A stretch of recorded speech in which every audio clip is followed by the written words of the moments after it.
If you take the Benin nation, it was a nation based on a civilization or an organization based on martial initiation, while the Congo Kingdom was based on the divine mystery. So that when Zinganku created that kingdom, he was obliged to cooperate with the high priest because the high priest is the number one spiritually speaking. I hope that answers your question. It does. It does. We're talking of something that is highly deep here, very deep. It's not something that it's just very simple to understand there. So if I'm asking you too many questions, you are going to have to pardon me. Anyway, this is what I do here. I ask Yes, thank questions. you. Thank you. This God that we're talking about, because we're talking about spirituality, talking about religion, is it like energy that we are all tapping into? Everyone is tapping into it, and depending on our level of understanding, we can benefit from how we connect to Him. I don't know if you can say anything about that. I'm just trying to imagine some things. If it is like energy, I'll say yes, but I avoid using those physical terms like energy, vibration, etc.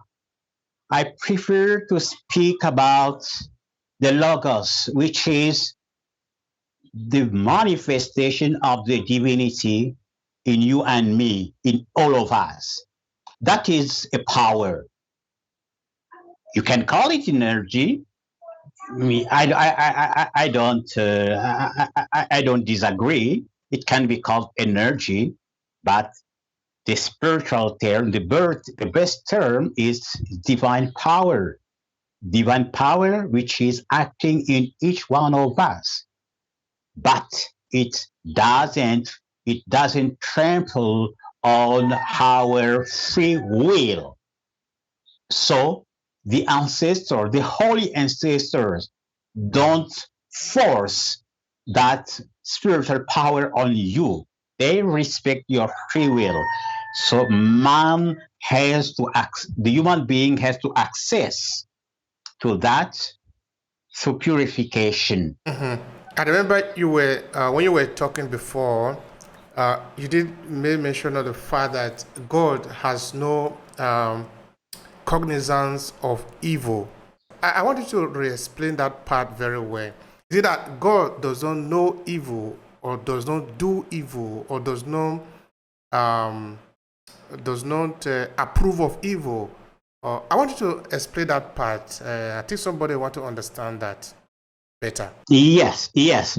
I was speaking about the most high. I'm speaking about the most high. And I demonstrated that the most high is absolutely indivisible. If God were divisible, then there must be a principle of his divisibility. If the most high were divisible, there must be a principle of his divisibility. And that principle must be greater than God, which is greater than the greatest possible being. This is impossible. So God is absolutely indivisible. Because God is absolutely indivisible, this implies that consciousness and essence are the same to him. What he knows is what he is. So if God knows evil, he will be evil. If God knew evil, he will be infinitely good and infinitely bad, which is an ontological impossibility. So the Most High God is not cognizant of evil. But lower being, lower divinity, for lower divinity, evil exists. It exists only potentially. Why evil should exist? Evil should exist potentially in order for man to have a free will.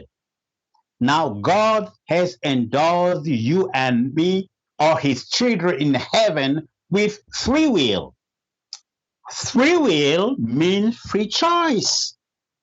So free choice implies that evil is potentially there. But God, the Most High, is not cognizant of that evil. Why? Because in the African ontology, potential existence is not true existence. True existence is manifest existence. So creation doesn't bring something to go from nothingness to existence, as in Europe, in Western culture. No. Creation doesn't mean going from nothingness to somethingness. No. Creation in Africa means going from potential existence to manifest existence, which means that that's why the creator is represented as an architect, has a potter, or has a blacksmith. In all these cases, the matter, the initial matter is there, and the potter only gives a form to that matter. So creation consists in helping something go from potential state to manifest state. So in that schema, evil potentially existed because man had to have a free will. But the Most High God is not cognizant of evil. And that's why in the true African religion, prayer were never addressed to the Most High God. In the Haitian Vodou, the highest God to whom prayer are addressed are the Loas. And I have shown you that the Loas are only the creators of the potential creator of the different universes in the multiverse. Actually, I would have liked you to use another word of instead of cognizance, so that we can get that part better. God is not cognizant of evil. I want you to use another word there. If I have to use another word, I will say this: God, the Most High, cannot know evil because he is indivisible. And since he is indivisible, to know for him is to be. To know and to be are the same and one thing because he is indivisible. So what he knows is also what he is. So if he knows evil, he will be at the same time good and evil, infinitely good and infinitely evil, which is impossible. That's why God doesn't know, the Most High God doesn't know evil. And that's why prayer cannot be addressed to him. Prayer are addressed to lesser divinity. Prayer are addressed to our divine, our holy ancestors, and they direct them to higher divinities. All right, that is very important there. I needed that clarification. Now, what is evil? Evil. I want you to explain that. The cosmological argument has proved to us that God is the sum total of reality, and God expresses his wholeness in each of his children. And we have seen that that's by giving an individuality to each of his children, God is setting order. So there is infinite order in heaven. Order, life, love are synonymous of good. And God is, therefore God is good. So evil is whatever is not in line with the nature of God as infinite love, infinite truth, infinite good. Evil is what goes against man's manifestation of the divinity which is in him.